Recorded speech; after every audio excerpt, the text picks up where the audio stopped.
You have found yourself on another episode of Locked on Bulls. On today's episode, me and Pat are going to talk about what's going on with Dillon Brooks and why the Bulls should not be interested. You hear that, fans? Not interested. We're also going to give our season grade for DeMar DeRozan and react to Jerry Reinsdorf's latest interview. It's very triggering. We'll get into all that and more right after this.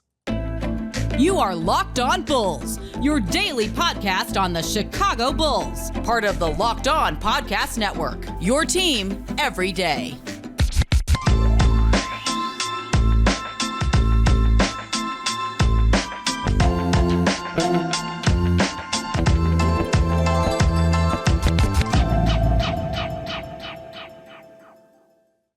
Thank you for tuning in to Locked on Bulls. You found yourself on another episode of Locked on Bulls, I should say, member of the Locked on Podcast Network, where it's your team every day. That's Pat the Designer, host and creator of the Windy City Breeze and host of the Chicago Bears podcast over on ESPN 1000. I'm Haize, host and creator of Chicago Bulls and Chicago Bears Central and also Chicago Sky Central, since the Sky season is right around the corner. But today's episode is brought to you guys by eBay Motors. A championship team is about each player being a perfect fit. Same with your vehicle. So for parts that fit, head to eBay Motors and look for the green check. Stay in the game with eBay Guaranteed Fit. ebaymotors.com. Let's ride. eBay Guaranteed Fit only available to U.S. customers. Eligible items. Exclusions do apply. Pat, let's get into the content for today, man. Dillon Brooks, the Memphis Grizzlies informed Dillon Brooks that under no circumstances would they be. Do you know how strong that is to say under no circumstances? That means if Ja Morant seems to get, if he falls into the upside down and disappears and they just need somebody down there, they are still not bringing Dillon Brooks back. That's deep. Hey, listen, bro, here's the wild part. They told this man, they basically said it like he was the whole reason that the Memphis Grizzlies are out of the playoffs right now. They said this to this man, like, hey, bro, I want you to know you're not going to work here or anywhere ever again. What You'll team? be playing basketball in Pelican Bay. Hey, Pelican Bay still in America, bro. What Shaq said, the Guangdong Tigers, Guangdong Tigers. Ni hao. Yeah, I mean, like, come on, bro. Like, my God, bro. I've never seen somebody, like, legit. Listen, everybody else in the NBA gets cut. Yeah. Dillon Brooks got fired today. That's very accurate, brother. He absolutely got fired. I'm not gonna lie to you, bro. Like, not that I didn't see a world in which maybe they didn't retain him because of things going on. And you know what? Every team has to have a fall guy. And considering how he really did embrace that villain role and some of the things he did in the playoffs, I wouldn't have been shocked at all that they didn't retain him in the offseason. But the way we're talking about, we're only 2 days removed from them getting eliminated from the playoffs. It's like, hey, no, under no circumstances are you coming back here, bro. We ain't got nothing for you here no more. Take that, take your family, take everything else you got, leave Memphis. It's crazy, bro. And especially considering, like, they treated him like he was like a midseason acquisition where he's literally been there his whole career. Yeah. I mean, well, no, he played somewhere else, didn't he? No, they drafted him. You sure about that, bro? I feel mean, like Dillon Brooks was in like Golden State or something like that before. I feel like Dillon Brooks had another team. Let me make sure I'm not tripping, because sometimes I do be tripping. No, Dillon Brooks was drafted he was selected by the Houston Rockets, but he was okay, that's what it was. But he never played for them. He was immediately traded to the Memphis Grizzlies. Hey, man, here's the thing, bro. Like, I get the whole he accepted the villain role. He took on the culture, blah, blah, blah. Listen, this man accepted being basically Rubber Man in the Flash, bro. Like, nobody cares about you as a villain, really. Yeah, I mean, like, you're not nobody crazy out here. You're not a villain. You was a dude that was associated with other villains. You was the janitor that swept at the Legion of Doom. Yeah, I mean, like, that's what you was, bro. Like you weren't really a villain in any of this story. You were the dude that like Batman would arrest at the end of Super Friends back in like the 70s, and then everybody was standing around laughing at him while he was wrapped up in a batarang, just shut up, Dillon Brooks. Like, nobody cares about you. You did this to yourself. You're not good at anything basketball wise. Everybody's sitting there saying, oh my God, he's really got this defensive rating of 114. You want to know what? Chris Dunn got a good defensive rating. He was struggling to get back into the NBA. He's averaged 2 steals on every team. Dillon Brooks is a bad three-point shooter. He's a bad shooter overall. Sure, he averages 10 points. He's taking shots. But he has a horrible field goal percentage. I don't think he shot above 40% in his career in the NBA. He's not a good basketball player. And I know Muzz going to come back with. He's a career 41% shooter. Is he really? Yeah. Yeah. Dang. Dillon Brooks, that's still not good. Hey, look, that's still not good. Here's the thing. Like, Dillon Brooks isn't a terrible basketball player. He's just not. I won't sit there and say that he's not. But the fact of the matter is that you can find. What is he good at? You can find. You can find.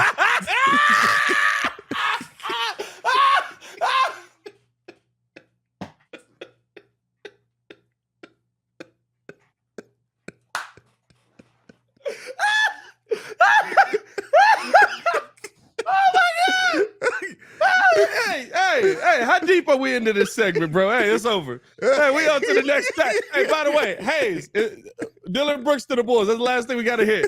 Dillon Brooks to the Bulls? No, keep him up off do my the ad team, read, bro. Hey, bro. Dillon Brooks is not a bad basketball player. What's he good at?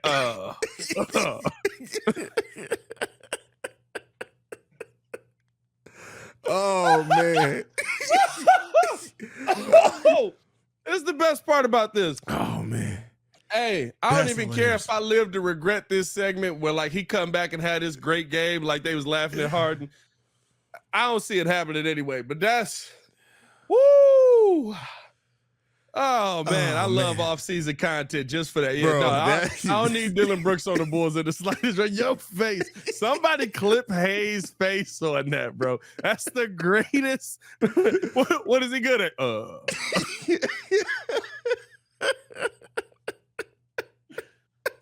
my God. Oh, I love it here. Oh, man, yeah, because, I mean... God dang it, I love this job. Do you now for the people like you said though, the people that are saying I'm surprised, bro. I was literally at the amount of people like, well, you know, we need a defender, we need a 3-and-D guy. Let's go out and get that Dillon Brooks fella. No. Come on, bro. Like, we already got enough things that we're trying to work out on this team. And that's one thing I will say about AK. As much as I have issues with some of his deals, and especially in hindsight, he brings in people with solid character. Like, I would say probably the riskiest character signing that he made probably was Pat Bev. And we knew that if Pat Bev is going to come into the team and bring some leadership. Dillon Brooks is just... He's a loudmouth that hasn't earned anything. He acts and carries himself as if he's if he's had Draymond's career. You ain't won nothing, bro. Yeah. You ain't won nothing. Yeah. No, 100%. I mean, like, and that's the thing, right? I know the argument is, well, Pat Bev was a Defensive Player of the Year candidate. Yeah, he was a Defensive Player of the Year candidate. Dillon Brooks ain't never been in that conversation. Nobody's ever talked about Dillon Brooks as one of the best defenders in the NBA. Draymond Green is a Defensive Player of the Year. Yeah, not candidate. Not a candidate. He won it. Yeah. Like, these are the things, right? Like, when you're talking about what does a guy bring to a team, these guys bring things to teams. They bring a defensive presence. Heck, we saw Pat Bev change the entire mindset of the team. We saw Dillon Brooks change the entire mindset of the other team. The Lakers might not have beat you that bad. Listen. Ja Morant was still cooking. And then on top of that, here's my biggest issue. First off, 2 things. One, I'm not calling you specifically a coward, but your moves were cowardice. If you're willing to run Michael Jordan said it best. Anybody can talk trash when they up. If you're willing to run your mouth when you're up, you better be willing to run your mouth when you're down and LeBron shooting 60% on your top. Don't stop talking because, oh, LeBron cooking you. What I'm going to say? Say something. I'm not talking to the media no more. That's cowardice. That move in itself is cowardice. I'm not calling you a coward. It's not a personal attack on your personal character. I don't know you, but that move in itself is cowardice. And on top of that, even more cowardice is you attacking the media that you have so rightly avoided, or so wrongly, I should say, avoided because of what you said. And you don't want to sit there and answer their questions about LeBron dropping you off every time you get an opportunity. I don't want that on my team. At least at a minimum, right? I know this. Pat Bev gonna sit there and be like, hey, I got cooked. Yeah. I'm gonna get him next time. Yeah.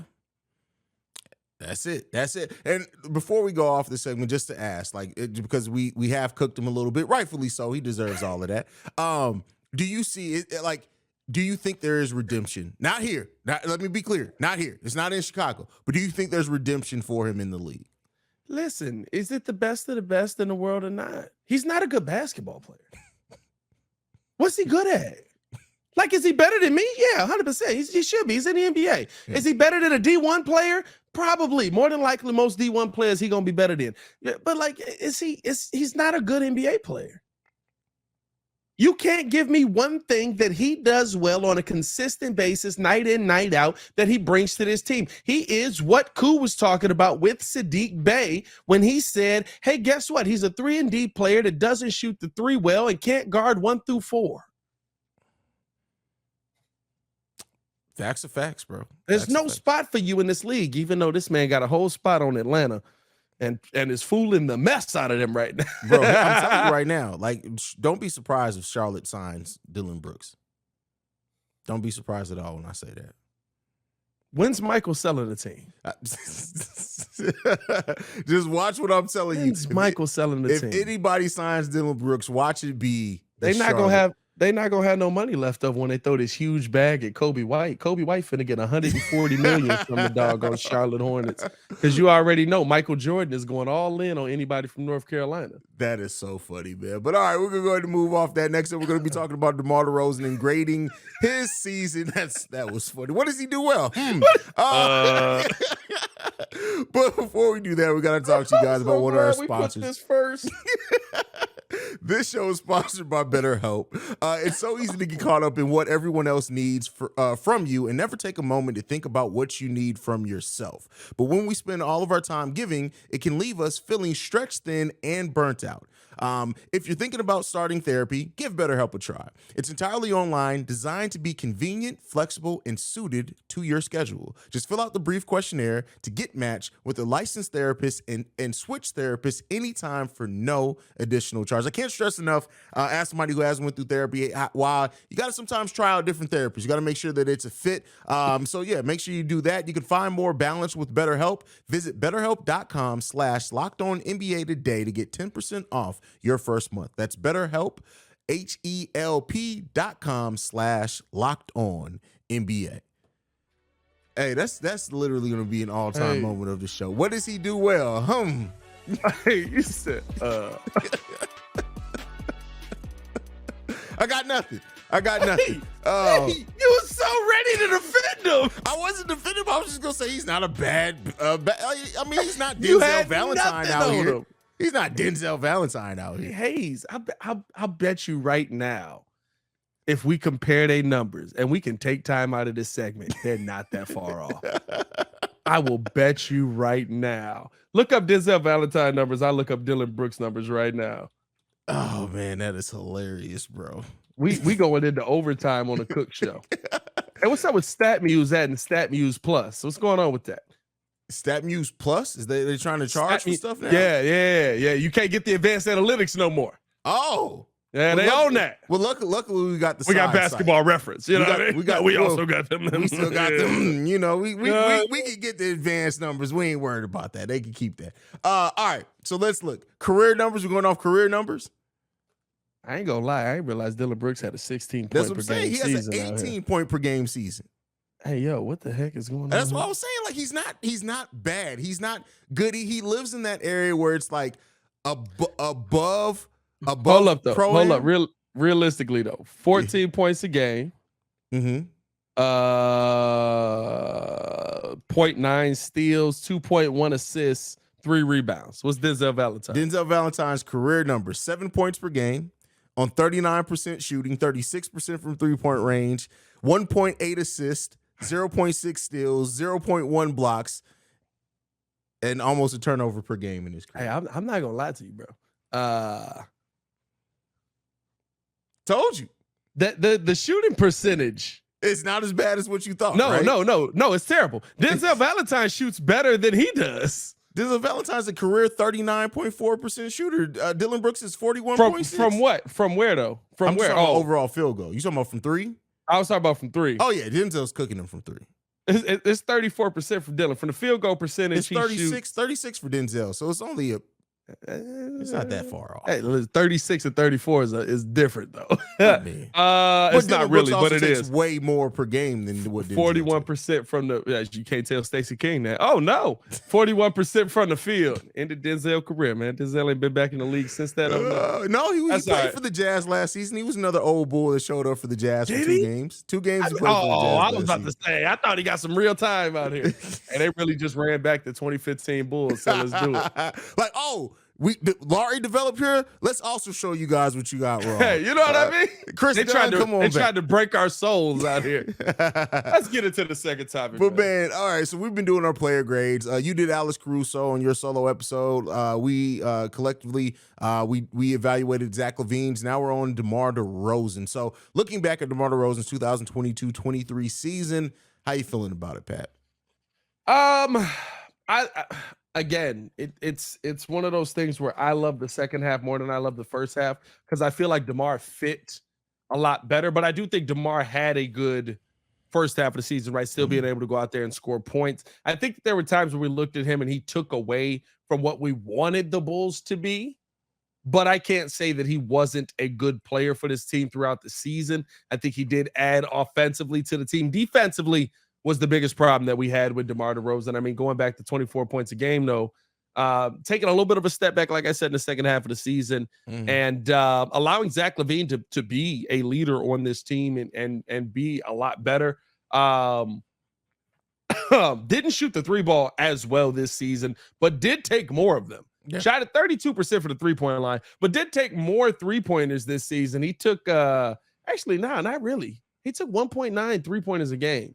He took 1.9 last season. Yeah. So really just took a step back. I feel like if you do the splits, the second half, you'll see he took a little bit more. Yeah. But to me, DeMar DeRozan gets I give him a solid B, maybe a B plus, a B. You know what I mean? Like I think that he was a solid player for the Bulls. He was in a role that maybe we shouldn't have tried to ride out 2 seasons in a row. So DeMar DeRozan pre-All-Star break was taking 1.6 3-pointers per game, hitting that at a 31% clip. Post All-Star break, he was actually taking 2.7, so over an additional 3 per game, hitting it at 33.3%. So that's why you feel that way. Very accurate there. Here's what I will say. I got to give DeMar credit for the fact of, keep in mind, he was dealing with that thigh issue most of the season. It ended up being. So I do think that it did play a part into, those numbers being down a little bit. But DeMar was what he was, man. I think, yes, it's a step down per se because the numbers are lower. But this is kind of where you still expect DeMar DeRozan to be. He had his best statistical season for us last season. You can't expect for him to repeat that, especially not as a player that's closer to approaching 34 years old. I like what DeMar gave us at times. I do think, like you said, it did, slow some things down at times, take the ball out of certain people's hands. But when it came down to it, in that stretch, he did defer. We did see DeMar start passing the ball a little bit more as well. And so, with that type of thing, you have to take that into consideration as well. DeMar's he's consistent, man. And, and that there's a lot to be said with that. And I think when I grade DeMar, I have to give him a B, a solid B. And and for anyone to ask, I saw people like, how did you not give such and such? I can't give a team an A, anybody on the team an A that was that for a sub 500 team. I'm just going to be, let me bury the lead there. Nobody's getting an A. So there you go on the questions there. Maybe Kobe. Nah, Kobe had such a bad first half though. Yeah, shooting wise, it was absolutely Kobe had such a bad first half. So I can't even give Kobe an A. Nah, nobody's getting an A on this team. Yeah. I mean, like you said, consistent is the word with him. Mm-hmm. He shot literally .504 last season, shot .504 this season, took 3 less shots this season. He is what he is. He's an assassin. He's a guy that I would like to see the Bulls be able to figure out how it works together. I would like to say that the Bulls aren't going to move on from DeMar and they're going to add the right pieces around DeMar to make this thing work. But I don't know if you have room on your team for an assassin right now. An assassin is good for a team that has all the pieces in place for your team to make a run to get to that next level. We're not there yet. We're trying to get back to what we were the season before. Yeah. I think that team is still in there, but it's a point guard away, maybe another big man away, and you're not going to have the money to get both. So not unless they get creative. I mean, yeah, that would have to come with some trades, but ultimately when it comes down to this team, with DeMar, it's this. He's a luxury, but I don't know if he's a luxury that we can afford right now with where we are as a team. That's just what I think. Yeah. Right? Like the game's on right now, right? Yeah. DeMar on the Lakers will be perfect. Like a guy that can, if he's in the starting lineup or coming off of the bench, can just be a bucket getter. It's perfect. You got LeBron for facilitator. You got AD to be the big running the floor. You've got D'Angelo Russell as your point guard. You've got, right, like, and then you throw DeMar DeRozan on there. It's a luxury that they could have right now. Where the Bulls are at, I just don't see this team. I feel like this team has too many other holes to fill that, like the Lakers did at the half, the Bulls didn't do. Mm-hmm. The Lakers were able to fill with a lot of trades of guys that were high money guys. Yeah. So I don't know, man. I'm hopeful that the Bulls will be able to figure out this regime, because here's the wild part, right? Unlike the White Sox, I actually like this team. I just don't think this team, as it's currently constructed at this moment in time, is going to be able to get over the hump of 45 wins. That's fair. We'll see, man. We'll see what's in store for this team. But one thing that we know will maintain constant with this team is being owned by Jerry Michael Reinsdorf. Is his middle name Michael for real? Yeah, his middle name's Michael. So a new interview with Jerry Reinsdorf has popped up. The details came out about this today. Pat, how are you feeling? Go ahead and give the people the details of the interview, but then again, and also your thoughts on this interview with Jerry Reinsdorf. I mean, listen, Jerry basically said the same things that he's always said, right? He views, if you listen to the fans, you'll be sitting with the fans. We've heard that before. A second place, third place, fourth place finish is not a failed season. We've heard that before. Like he's coming with all his same cliches that he's always come with. And here's the reality of it. The man got lucky. He bought the team when one of the greatest athletes of all time was on the team. You want to know how bad Jerry's been as an owner? Since then, the Chicago Bulls, since that regime, right, where he also said he's going to regret paying Michael Jordan $30 million. We remember that, right? We all remember that? The guy who's been called the GOAT. He's going to regret paying him $30 million. Okay, I want to make sure we all remember that, right? Since then, the Chicago Bulls have been to 1 Eastern Conference Finals. They have been out of the first round 3 times. And there's your playoff record. If you want to know how bad he is as an owner on the flip side, and I had this rant the other day, I actually had the numbers a little short, though. I said over 60 years. Over the last 105 years, the Chicago White Sox have won 3 playoff series. Everybody here, for the most part, probably got a chance to see it because they all happened in 2005. Yeah, I mean, so what Jerry Reinsdorf bought the White Sox first, then the Bulls. Yep. If I'm not mistaken. Bought the Sox in 84, I want to say. Bulls in 86. Or maybe Sox in 82, Bulls in 86. Sox in 81, Bulls in 85. 81. Yeah, that's what it looks like it says here. But that's just, here's the thing. He's in the Basketball Hall of Fame. He is in the Basketball Hall of Fame. For getting lucky. for buying the franchise at the right time. That's basically what it boils down to. Who's the best player outside of Michael Jordan that the Bulls have really spent money on? Derrick Rose. The gap in between that is, I mean, and they never really paid. I wish 15 years. I wish we could be talking about Pippen, but they never really paid Pip. So Pip did that to himself. That's on you. But I don't feel better. Listen, I don't feel bad about Pip. Jay looked at me in his face and was like, "You shouldn't sign this." Listen, Pip still needs to look at his whoever his agent was at the time. He still got to run that agent that fade, bro. Trying to take all it out on Michael Jordan. Don't be mad at Mike, bro. Like, stop being mad at Mike. Pip, you take that out on your agent there, brother. But yeah, man, that's tough, bro. That's tough, man. He's legitimately right. If you take out and you can't, right? He's a part of the 6 championships. He did win the 6 championships. But realistically, right, he chose the organization and created a tough work environment, which ends up breaking up what that dynasty was over the players and the coach that you had there. Yeah. And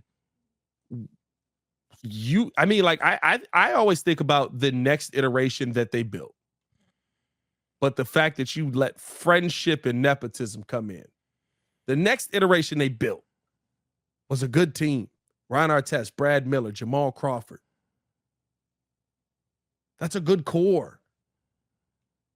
And you had Tim Floyd coaching them. Because that was Jerry Krause's fishing buddy. Yeah. And then had Gar Forman came in, he would have drafted everybody that ever touched the state of Iowa if he could have. Like, it's so much that happened here, man. And even still nepotism happened. Like I said, once what's our coach? Billy Donovan said that, oh yeah, I talk to Jerry Reinsdorf every day. I text Jerry Reinsdorf every day. I was, oh, this man ain't never leaving. He's never leaving. We're stuck with him forever. He's never leaving now. When he said that, I was just like, Jerry's texting? Like, how did he figure that out? I'm sure he asked people for that. But man, yeah, the fact that like even that Jerry Reinsdorf was on this panel, and it was called Game Changers, the new business of sports. What new is he doing? He's not doing anything new. It's the lies that happen. It's just it's lies. He said, if you're no, here was the one for me that bit the bullet. Go ahead. Reinsdorf. My approach has been, I never really cared about making any money. I just want to win. Now, that's not what I wanted to do in a business. The first week I was in sports, somebody said to me, if you listen to the fans, you'll soon be sitting with the fans. Let's go back to this point. My approach has been, I never really cared about making any money. I just want to win. I'll say this. It's tough to say he never cared about making any. He didn't not care about making money because he clearly doesn't care about selling seats to White Sox games.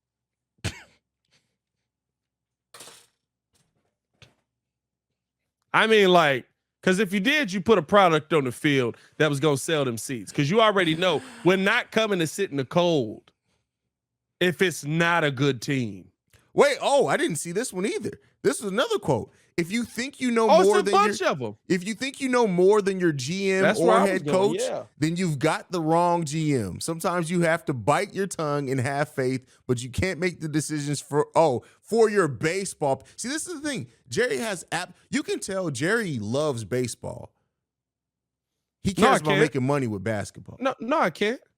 I can't tell that Jerry loves baseball. Why can I tell that Jerry loves baseball? Because he's always spent more money on the White Sox. It just hasn't been successful. More money what? He has. If you look at what the money that's spent on the White Sox, he spends more money on the White Sox, bro. My boy, we just spent our highest paid player in history.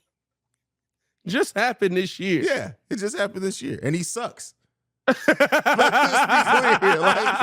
are we talking about, bro? Like, he cares more about the White Sox with what? We won 3 playoff series in 105 years. People have died. Well, I mean, wars have happened. Jerry hasn't owned them for 105 years, so that's not all on him. But like, it's bad. Hey, Haize. This team had Ozzie Guillen, Frank Thomas, Robin Ventura. Yeah. Didn't win. Frank Thomas, my idol, bro. I played baseball because I wanted to be the Big Hurt. Like, bro, like you got lightning in a bottle one time. You've had Chris Sale, you had Mark Burley, you wasted so many careers. Mark Burley ended up just helping us beat a team and got, like, what are we talking about? He don't care about none of this. I would say he cares less about making money with any of these mugs because he don't invest no money into them. You know what you got to do to make money? Make the playoffs. My God, bro. I hate that my favorite teams in town are owned by this man. I really do. Like, I'm not gonna lie. Like, listen, the Bears, if the Bears ever win a Super Bowl, I'm gonna cry. That's probably like the #1 team, but it's not the team that has my heart. I grew up loving baseball. The White Sox are my team. First off, my dad bogus for making me a Sox fan. I'm not gonna lie. I ain't saying make me a Cubs fan either, because that also would have been bogus. Mm-hmm. But dog, let me pick on that one, right? Like, let me, maybe I wouldn't have became a Yankee fan. I don't know, but let me pick something on that. But with the Bulls, it's just like you're not like we've talked about the same cycle happening for 3 years. Every 20 years. AK is repeating the cycle that Garpax repeated, the cycle that Jerry Krause repeated after the Jordan years. Mm-hmm. Like, nothing's changed in 23 years. That's wild, bro. Even though the Bulls are worth more, Jerry Reinsdorf has paid more than $100 million on the White Sox roster more than 10 times. He's done that for the Chicago Bulls just recently in the last 5. It's crazy, bro. Well, what if NBA salary caps haven't been up over 100 million? Yeah, it hasn't been up over 100 million that long either, though. So, and it's just, listen, I like I said before, the fact that I am a huge fan of 2 Jerry Reinsdorf-owned teams is torture, bro. It's torture. Yeah. It is. It is, bro. Like, it's. I don't even know. I feel like we ended this on such a poor note. Because it's poor, just like, unlike Jerry Reinsdorf, who just likes to make money. I don't know, bro. Like, it's let's go home. Yeah, let's follow us on everything at Locked On Bulls. You can follow me on everything at Pat the Designer. Yasmani Grandal was at one point our highest paid player until this year in history. That's in history. You can follow me catching a fade with Jerry Reinsdorf, because, like, if I ever see him in person, handing out a fade. You don't want to. If Jerry Reinsdorf, if you catching a fade from Jerry Reinsdorf, I'm not gonna lie to you, bro. Don't come back. You can't come back to the pod. You can't. You're Dillon Brooks. You're Dillon Brooks. You're 10 points a game. That is hilarious, bro. Anyway, but you can follow me at CEO Haize, CEO Haize. Thank you so much for making Locked On Bulls your first listen every day. Make sure you guys tune in again. We'll keep giving you that content every day during the offseason. Who we're gonna flame next? You'll never know, but tune in to Locked On Bulls to find out. For Pat the Designer, I'm Haize. This has been Locked On Bulls, man. We out, y'all. Peace.